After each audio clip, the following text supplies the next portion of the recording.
Сәлеметсіздер ме? Бұл менің хорошо в своем жилище өлеңімнің казак тілінге аудару әрекетім. Здравствуйте, это попытка перевести на казахский язык мое стихотворение «Хорошо в своем жилище». Мен үйде ойға шомамын. Су тағам егер болса, мен үйде ойға шомамын. Дерексіз ләззат аламын. Ойларым терең, таза.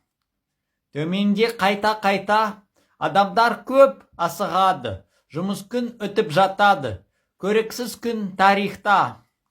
Даланы терезеден мен жиі мензей қараймын. Тағдырмен дауласпаймын. Бұрышта еттік екен. Бір сәтте биіктетемін. Қарбалас мен ұмыттамын. Бұл лезде пайдаланамын. Дұрыс жағдайымды күтемін. Мен мүмкін қазір әлсіз. Демалыс маған керек. Ал жүйкем үшін еңбек. Өткен жол, имек, алыс. Мен үйде көп қамалып, отыру жақсы көремін. Елеусіз болу келемін. Өткенді еске алып. Бірақ сосын мен тастар арқылы жүріп өтемін. Ауладан мен кетемін. Саяқ емеспін, достар.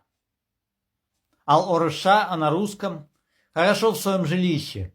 Хорошо в своем жилище предаваться размышлениям в отвлеченном упоении, коли есть вода и пища. Пусть внизу спешат куда-то многочисленные люди в суете безликих будней от рассвета до заката. Созерцать люблю просторы этой бездны из окошка.